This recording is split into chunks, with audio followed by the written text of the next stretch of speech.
자, 어제도 고생하셨고, 오늘도 고생하셨습니다. 어제는 지옥이고, 오늘은 뭐 천당이었습니까? 사실 오늘 수익이 나신 분들은 어떤 분이 났을까요? 어제 급락 나올 때 매수하셨던 분들, 그런 분들이 먹었습니다. 과연 몇 분이 있으실까? 대응하기가 대단히 어려운 시장입니다. 자, 어제 우리 엄청 고생했는데, 제가 PR 8배 얘기도 좀 했습니다. 어려워도 우리 기억할 것은 기억하자는 얘기였는데, 다행히도 반등은 나왔죠. 근데 이건 뭐 PR 800고 그런 것 때문이 아니고 어제 미증시 흐름이 그랬고, 그리고 헌법재판소의 탄핵 선고 날짜 고지가 결정적인 역할을 했습니다. 사실 많이 좀 불안한 흐름 속에서 미증시가 그래도 전략 후강으로 올라오면서 우리가 꽤 이제 선방을 했었는데 장중에 다시 밀렸거든요. 왜냐하면 상호관세 발표를 앞두고 있기 때문에 불안감은 여전했기 때문에 한계가 있을 수밖에 없죠. 일본이나 중국 증시 보시면 아시지 않습니까? 어제 그렇게 급락이 나오고도 일본 같은 경우 반등이 못 나오잖아요. 근데 우리는 갑자기 오전에 왜 나왔을까? 헌재 이슈였습니다. 그래서 지금 이번 주에 이제 남아있는 게 오늘 주제가 예고된 빅 이벤트지 않습니까? 두 이벤트가 예고됐는데 첫째는 트럼프의 상호 관세, 두 번째는 헌법재판소의 탄핵 심판입니다. 자, 트럼프의 상호 관세 발표는 현지 시각으로 4월 2일 오후 3시니까 우리 시각으로는 4월 3일 목요일 새벽 4시입니다.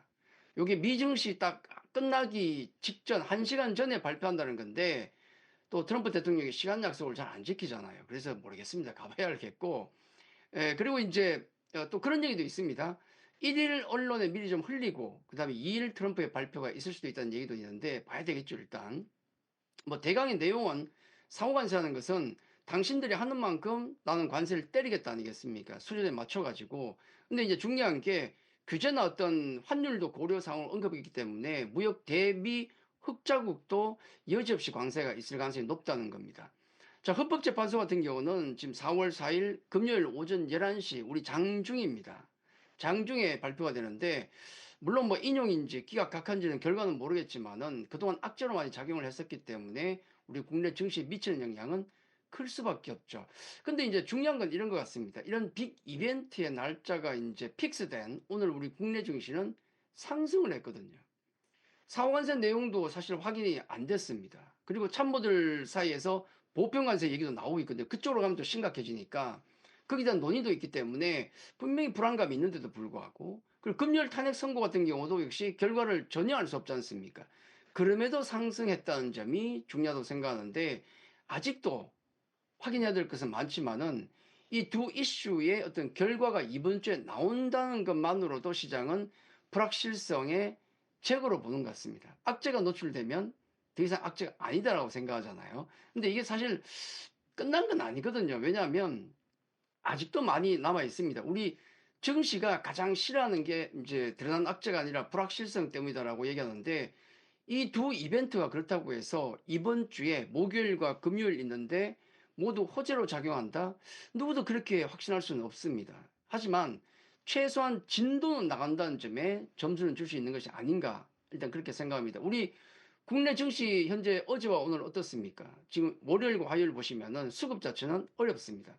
오늘도 공매도 세력들이 계속 매도를 했거든요. 뭐 아침에 그런 이슈가 나오든 말든 꿋꿋하게 계속 매도입니다. 왜냐하면 공매도 세력들은 일단은 포지션을 쌓아야 되니까.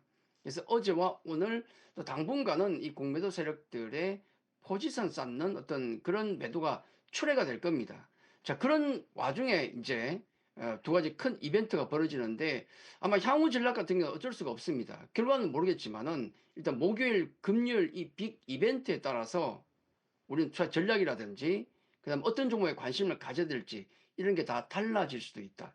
일단은 워낙에 최악의 상황이기 때문에 긍정적으로 봐야 되겠지만은 그래도 뚜껑은 열어봐야 되지 않을까 그렇게 생각합니다. 자, 두 이벤트 방향이 정해진 건 아닙니다. 그래서 경우의 수가 있는데 그 경우의 수에 따른 투자 전략은 잠시 후에 이어지는 공방에서 한번 살펴보겠습니다. 왜냐하면 한번 생각해 보십시오. 지금 상호관세 같은 경우가 픽스된 것도 아니고 그 다음에 보편관세로 진행될지도 모르고 그건 아무도 알 수 없는 겁니다. 그죠? 그 경우의 수에 따라서 우리는 어떤 전략과 어떤 종목 아니면 다른 종목 낙폭 과대준지 아니면은 관세 프리 종목인지 달라집니다. 그리고 이번 헌재의 선고 같은 경우도 뭐 어떤 결과에 따라서 우리는 전략 자체가 바뀔지도 모릅니다. 우리가 가지고 있는 포지션이 포트폴리오가 모두 바꿔야 될지도 모르거든요. 그래서 그런 부분들은 제가 잠시 후 8시부터 진행되는 공방에서 진짜 주식 검색하시면 되죠. 공방에서 이 부분은 케이스를 나눠 가지고 어떤 종목, 어떤 전략이 필요한지는 자세히 다시 한번 말씀을 드리겠습니다. 자, 오늘 여기까지입니다. 감사합니다.